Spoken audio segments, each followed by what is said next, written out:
The smell of synthetic protein and recycled air filled the corridors of Haven Station as another artificial day cycle began. In the sprawling marketplace that never truly slept, vendors hawked their wares to travelers from a dozen different worlds, their voices creating a symphony of commerce that echoed through the metal halls.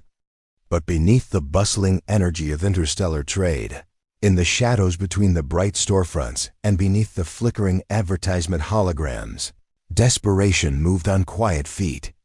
Marcus Chen wiped the grease from his hands with a worn cloth as he emerged from the maintenance shaft that led to the station's lower levels.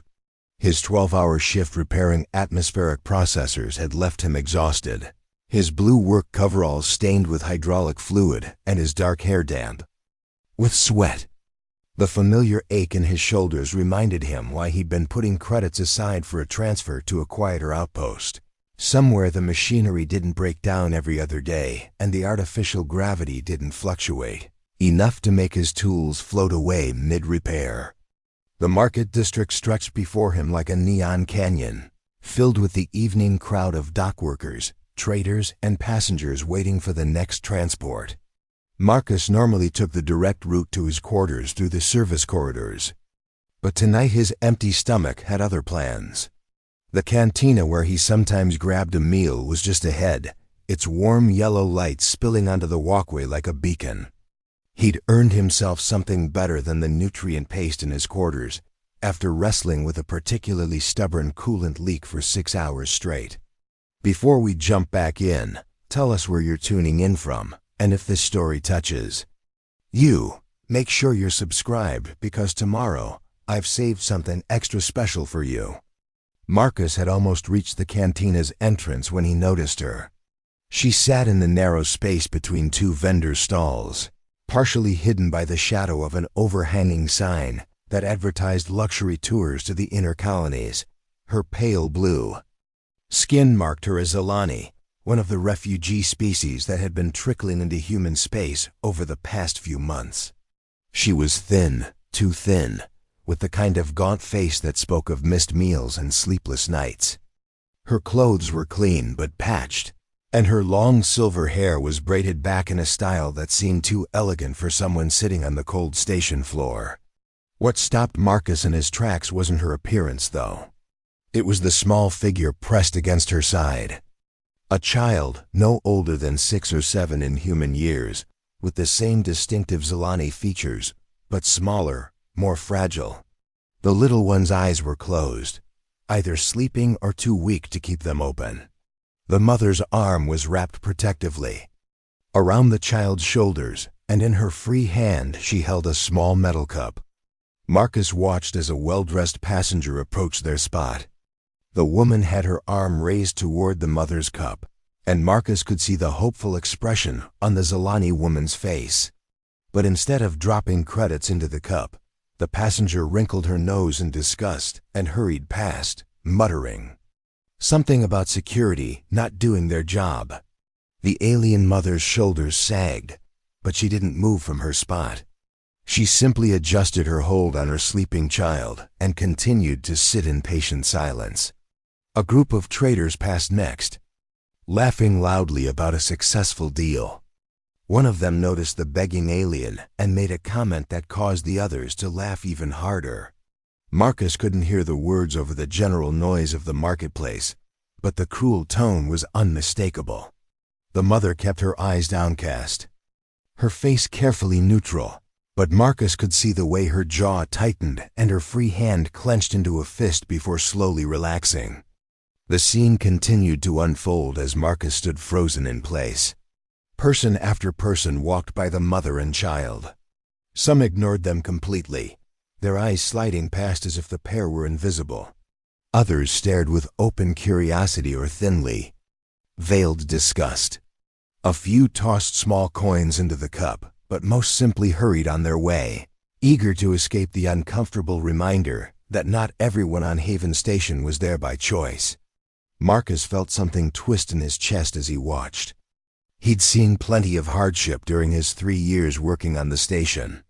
Equipment failures that left entire sections without heat for days. Workers injured in industrial accidents who couldn't afford proper medical treatment. Passengers stranded when their transport credits were stolen. But there was something different about this scene, something that made his usual cynical detachment crumble away like rust. Maybe it was the way the mother never stopped protecting her child, even in her own desperation. Maybe it was the dignity she maintained despite sitting on the floor with a begging cup.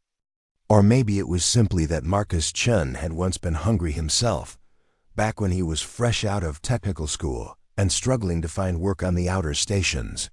He remembered the hollow feeling in his stomach and the way pride had wrestled with necessity until necessity won. The decision came to him suddenly, without conscious thought. Marcus changed direction and walked toward the cantina, but this time with a different purpose entirely. The familiar establishment was busier than usual, filled with the dinner crowd and thick with the aroma of real food rather than the processed alternatives available in the cheaper sections of the station. Marcus approached the counter where the owner, a grizzled former ship cook named Kozlov, was plating orders with practiced efficiency. Marcus approached Kozlov's counter with purposeful steps, the decision crystallizing in his mind with each stride. The cantina's warm atmosphere enveloped him, a stark contrast to the sterile corridors he'd spent his day navigating. The menu display flickered above the serving area, showing an array of dishes that ranged from basic station fare to genuine imported delicacies. Most of the offerings were far beyond what Marcus usually allowed himself, but tonight was different. Kozlov looked up from his preparations, recognizing a regular customer. The older man's weathered face showed the kind of easy familiarity that came from years of serving the same crowd of workers and travelers. His thick accent carried traces of his homeworld as he spoke, wiping his hands on his apron. "Marcus, my friend. The usual protein bowl tonight." Marcus shook his head, studying the menu with new eyes. His usual order was practical, filling, and cheap. But as he thought about the thin faces he'd just witnessed, practical didn't seem adequate anymore. "Actually, I need something different tonight. What's your best family meal? Something that could feed 2 people, maybe with extra portions?" Kozlov's eyebrows rose slightly, but he didn't question the unusual request. Instead, he gestured toward a section of the menu that Marcus rarely bothered to examine. The Harmony Feast is popular with families. Real meat, not synthetic. Roasted vegetables from the hydroponic gardens. Fresh bread that comes in warm. Fruit compote for dessert. Preparing and narrating this story took us a lot of time, so if you are enjoying it, subscribe to our channel. It means a lot to us. Now back to the story. Enough for 2 adults, or adult and child with plenty left over. The price made Marcus wince internally. It represented nearly a week's worth of his usual meal budget, money he'd been saving toward that transfer request. But the image of the sleeping child pressed against her mother's side wouldn't leave his thoughts. He'd seen desperation before, but something about their quiet dignity had struck him differently than the usual aggressive panhandling or dramatic pleas for help that were common in the station's busier areas. "I'll take it," Marcus said, reaching for his credit chip, "but I need it packaged to travel. And add whatever drink goes best with it. Something a child might like." Kozlov nodded and began assembling the order with the efficiency of someone who'd been feeding people for decades. As he worked, he glanced at Marcus with curiosity. "Taking dinner to someone special? I don't usually see you ordering food to go." Marcus found himself hesitating over how to answer. The truth seemed too complicated to explain, too bound up in emotions he didn't fully understand himself. "Just helping out a neighbor," he said finally, which wasn't entirely a lie, even if it wasn't the complete truth either. The preparation took longer than Marcus had expected, partly because Kozlov seemed determined to make the meal worthy of its premium price. Marcus watched as the cook carefully arranged slices of genuine roasted fowl alongside portions of glazed root vegetables that actually retained their natural colors. The bread went into the container still steaming, and the fruit compote was packed in a separate container to prevent the juices from making everything soggy. For the child, Kozlov said, adding a small bottle of flavored milk that cost more than Marcus usually spent on drinks in a month. My grandchildren love this flavor, sweet but not too much. Marcus accepted the packaged meal, feeling its substantial weight in his hands. The containers were warm against his palms, and he could smell the rich aromas even through the sealed packaging. For a moment, doubt crept into his mind. This was expensive food, the kind of meal he might treat himself to once or twice a year. Was he making a mistake? Would the alien mother even accept it, or would she view it with suspicion? But as he left the cantina and walked back toward the marketplace, Marcus remembered the careful way the mother had held her sleeping child. There had been something in her posture that spoke of someone who would go without eating herself to ensure her daughter had even the smallest morsel. That kind of sacrifice deserved to be met with generosity, not calculation. The market district seemed different now as Marcus moved through it with his precious cargo. The bright lights and bustling activity that usually energized him felt overwhelming, almost garish. He found himself noticing things he'd previously overlooked, the way some of the alien visitors stayed close to the walls, avoiding the center of the walkways. The subtle but persistent stares directed at anyone who looked different from the human majority. The small signs posted near some vendors that specified human patrons only in multiple languages. As he approached the spot where he'd seen the mother and child, Marcus felt his heart rate increase. What if they'd moved on? What if security had forced them to relocate? What if his gesture was unwelcome or misunderstood? He'd never actually spoken to his Ilani before, despite working on a station that hosted dozens of different species. His knowledge of their culture came entirely from brief educational materials that all station workers were required to review. But they were still there, exactly where he'd left them. The mother sat with her back straight, despite her obvious exhaustion, her arms still protectively wrapped around her child. The small metal cup remained in her other hand, though it looked barely quarter full despite what must have been hours of sitting in one of the station's busiest areas. As Marcus approached, he could see that the child was awake now, though she remained pressed close to her mother's side.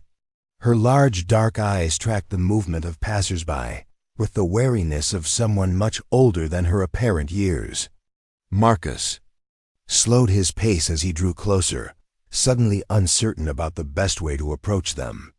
Simply walking up and offering food might startle them, or worse, might be interpreted as some kind of trap.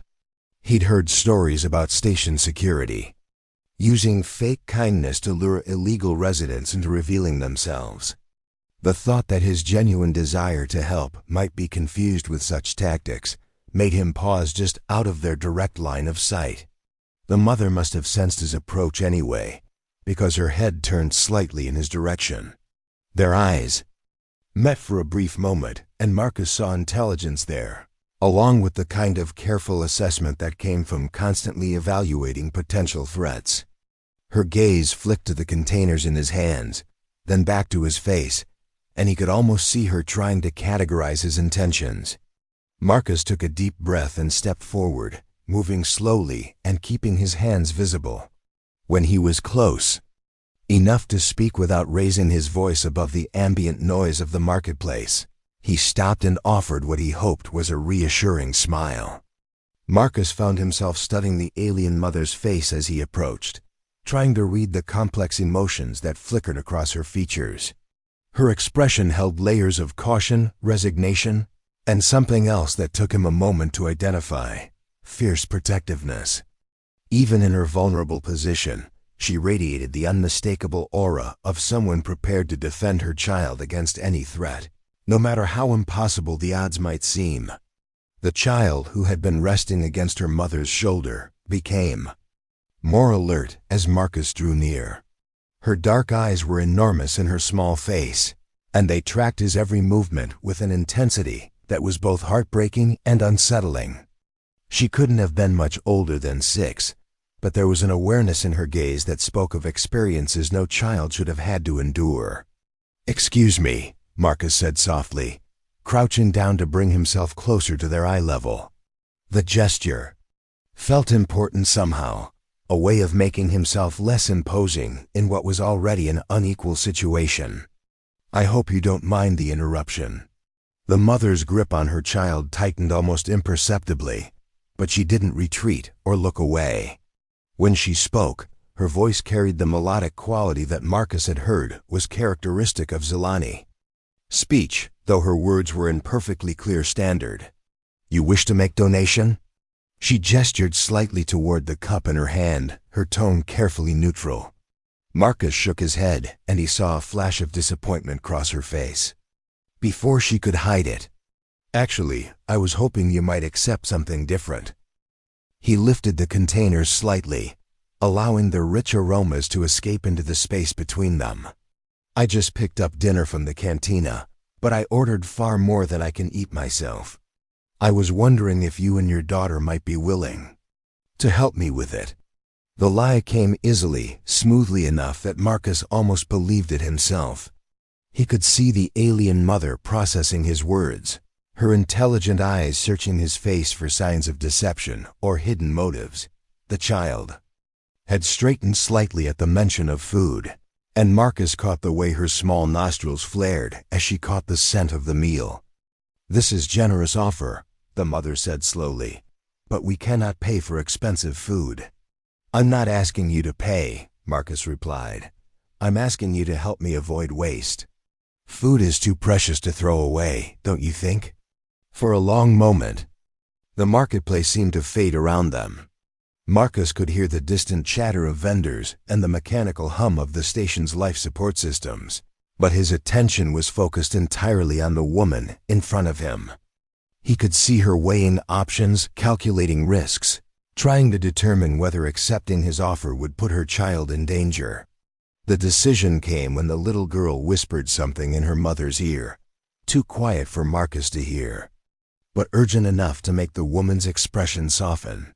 She looked down at her daughter with such tenderness that Marcus felt like an intruder witnessing something private. When she looked back at him, some of the wariness had been replaced by tentative hope.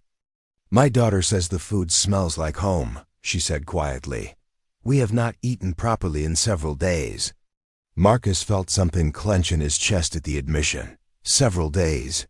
He tried to imagine going that long without a real meal, tried to picture watching a child grow weaker from hunger while being unable to help.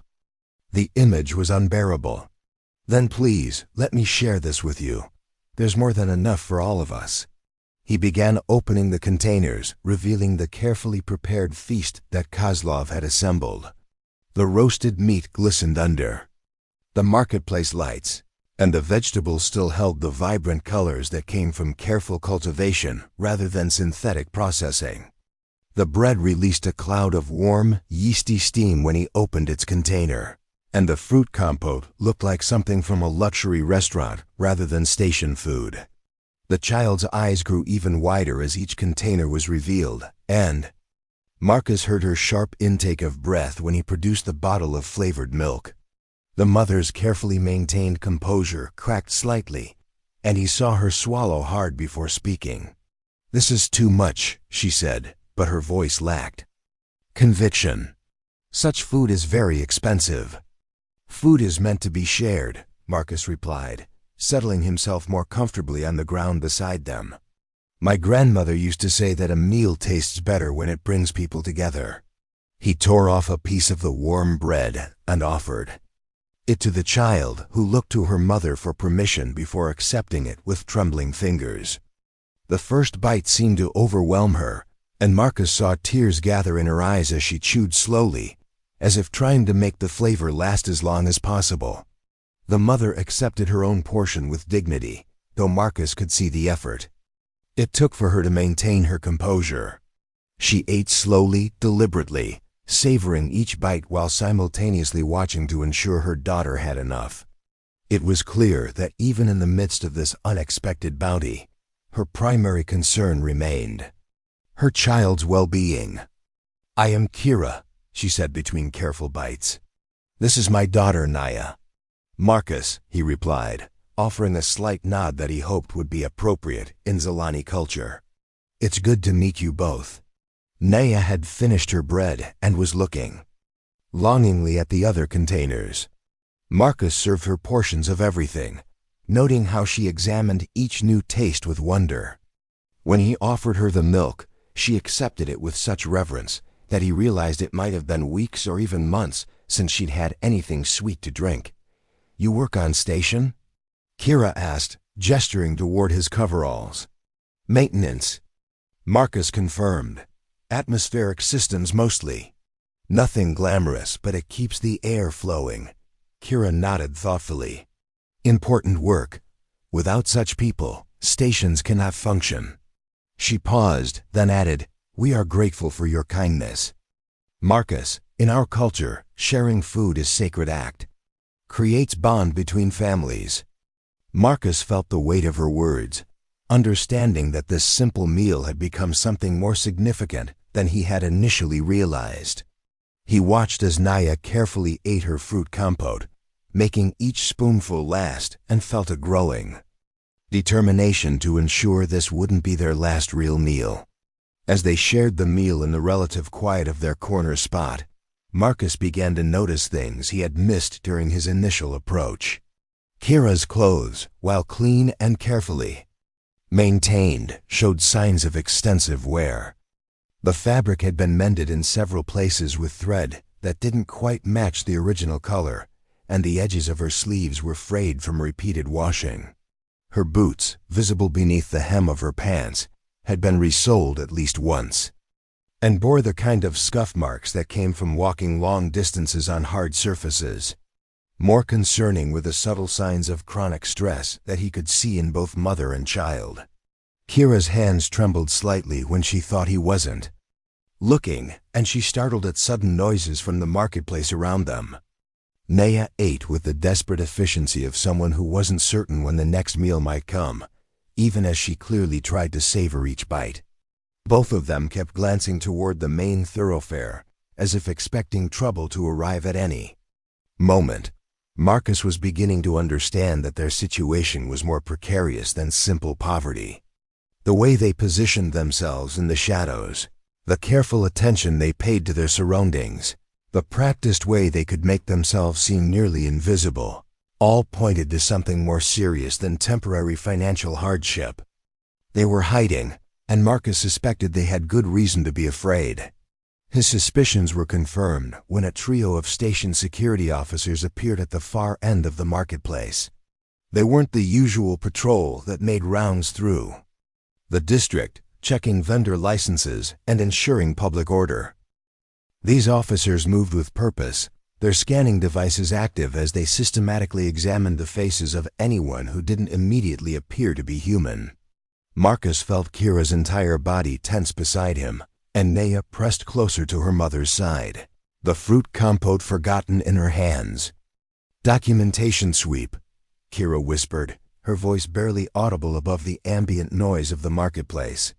"They search for undocumented residents." Marcus watched as the security team began working their way through the crowd. Vendors and customers with proper identification barely registered on their attention, but anyone who appeared to be from off-world was subjected to careful scrutiny. He saw several aliens produce various forms of identification, which were scanned and verified before the officers moved on. Others, however, began quietly dispersing, disappearing into side passages or melting into the crowd with practiced ease. "Do you have papers?" Marcus asked quietly, though Kira's reaction had already given him the answer. She shook her head, her arm tightening protectively around Naya. "Transit visas expired. Extension applications denied. We were supposed to leave station 3 weeks ago." Marcus felt his stomach drop as the implications became clear. Kira and Naya weren't just poor, they were illegal residents facing deportation. And from what he knew about the ongoing conflicts in Zalani space, deportation might be equivalent to a death sentence. The security sweep wasn't a routine check. It was a hunting expedition designed to round up exactly the kind of people sitting beside him. The officers were getting closer, their scanning equipment casting brief red beams across the faces of everyone they encountered. Marcus calculated that they had perhaps 5 minutes before the security team reached their section of the marketplace. Kira seemed to be making similar calculations, and he could see her preparing to run, gathering what few possessions they had and positioning herself to move quickly. "Wait," Marcus said softly, his mind racing through possibilities. "Running will only draw attention. Stay here, keep eating. Act like you belong." Kira looked at him with a mixture of hope and skepticism. "You think they will not scan us if we appear to be together?" Marcus wasn't sure, but it seemed like their best option. Mixed groups were common enough on Haven Station that the security team might assume Kira and Maya were his guests or employees rather than illegal residents. It was a desperate gamble, but it seemed better than trying to outrun officers in an enclosed space station where there were limited places to hide. He shifted his position slightly, moving closer to Kira and Naya in a way that would make it appear they were a family unit sharing a meal. The containers of food helped sell the illusion, making them look like ordinary people taking a break from shopping rather than fugitives trying to avoid detection. Marcus forced himself to relax, knowing that tension would only make them more conspicuous. The security officers were now close enough that Marcus could hear their conversation.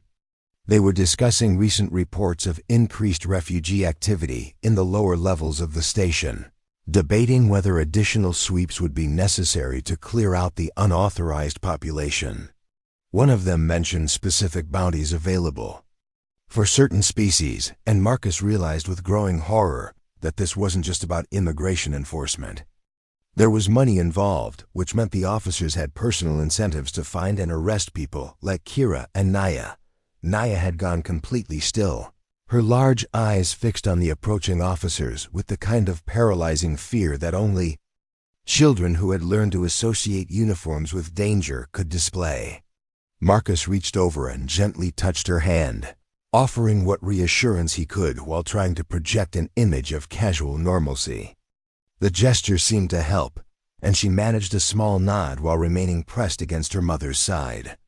The lead security officer was now scanning people just a few meters away from their position. Marcus could see the red beam of the scanning device as it swept across faces, and he knew that within moments it would be trained on them. His heart hammered against his ribs as he struggled to maintain his relaxed posture, knowing that any sign of nervousness could draw unwanted attention. Kira had gone completely motionless beside him, her breathing so shallow that Marcus wondered if she was on the verge of passing out from stress. Her hand gripped Nia's shoulder with white-knuckled intensity, and Marcus could see the internal war being fought between her instinct to flee and her understanding that running would only make things worse. The scanning beam swept toward them, and Marcus found himself holding his breath as the moment of truth approached. The scanning beam passed over Marcus first, registering his station employee identification before moving on to Kira. For a terrifying moment, the red light lingered on her face while the device processed her biological markers. Marcus forced himself to take another bite of bread, maintaining the illusion of a casual meal, even as his pulse thundered in his ears. Then something unexpected happened. The security officer's scanner beeped softly and displayed a green confirmation light. Marcus realized with growing amazement that the device was reading Kira as his registered guest, a status automatically granted to anyone sharing a meal with a station employee in the marketplace. It was a bureaucratic quirk he'd never known existed, but it was saving their lives in this moment. The officers moved on without a second glance, their attention already focused on the next cluster of potential targets. Marcus watched them disappear into the crowd before allowing himself to exhale properly. Beside him, Kira was trembling with relief while Naya buried her face against her mother's shoulder. "We are safe," Kira whispered. Marcus nodded, then made a decision that surprised even himself. More than safe. Tomorrow I'm taking you to see Captain Davis about transit papers. Real ones. For the first time since he'd met them, Kira smiled. It transformed her entire face, revealing the person she had been before desperation had worn her down. Naya looked up with wonder, and Marcus knew that sharing his meal had been the beginning of something much larger than he had ever imagined. The marketplace continued its bustling activity around them, but their small corner had become a space of hope and new possibilities. Up next, you've got 2 more standout stories right on your screen. If this one hit the mark, you won't want to pass these up. Just click and check them out.